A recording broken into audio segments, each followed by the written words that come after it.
নির্বাচন কমিশনের কর্তা মুরুগানকে ঘিরে ধরে বিক্ষোভ দেখান মালদার ভোটাররা। মোথাবাড়ি যাওয়ার রাস্তা অবরোধ করেন তারা। তাদের দাবি, মুসলিমদের নাম বাদ দিচ্ছে নির্বাচন কমিশন। পরিস্থিতি সামাল দিতে নামানো হয় কেন্দ্রীয় বাহিনীকে।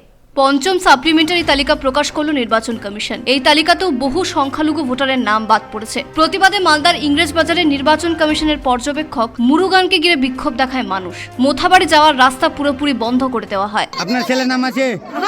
আপনার নাম নেই? ছেলের নাম নাই, আমার নাম ফের আছে। আমার ছেলে আইলো কোথায় থেকে? কোথায় থেকে আইলো আমার ছেলে? আমাদের নামটা ঠিক করা হবে।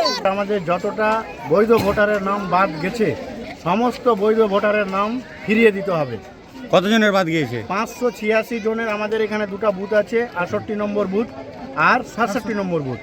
এই দুটো বুথে আমাদের প্রায় 1000 লোকের নাম বাদ গিয়েছে। আমাদের দরখাস্ত আমাদের সমস্ত বৈধ ভোটারের নাম ফিরিয়ে দিতে হবে এবং কি যতজন আজকে নাম বাদ গেছে সমস্ত লোকের প্রায় 60% লোকের 2002 সালের নাম আছে ভোটার তালিকায়। তা সত্ত্বেও তাদের নাম কেন বাদ গেল, এটা নির্বাচন কমিশনকে জবাব দিতে হবে।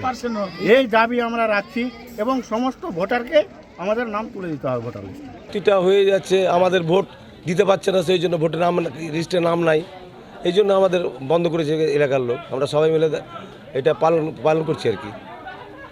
এই যারা দূর দূরান্ত থেকে হাটে আসছিল তাদেরকে আগাম জানিয়ে দেওয়া হয়েছিল না হাট থেকে ফেরত পাঠিয়ে দেওয়া হবে? হাট থেকে কিছু ফেরত পাঠিয়েছি, রাত্রে ফোন করে অনেক লোককে বলে দেওয়া হয়েছে যে আসবেন না হাটে। কেন আসবেন না হাটে? মানে এইখানে যে ভোটের নাম উঠেনি সেই জন্য আমাদের এসআইয়ের বিরোধিতার জন্য আর কি ওরা করছে। পরিস্থিতি সামাল দিতে নামানো হয় কেন্দ্রীয় বাহিনী। এসআইয়ের বহু বৈধ ভোটারের নাম বাদ পড়েছে, এই দাবি তুলে হাট বয়কট করলেন মালদার মালতীপুরের ব্যবসায়ীরা। তাদের দাবি, কয়েক পুরুষ ধরে তারা এই গ্রামের বাসিন্দা, তা সত্ত্বেও তাদের নাম বাদ দেওয়া হয়েছে। ব্যুরো রিপোর্ট, পূবের কলম ডিজিটাল।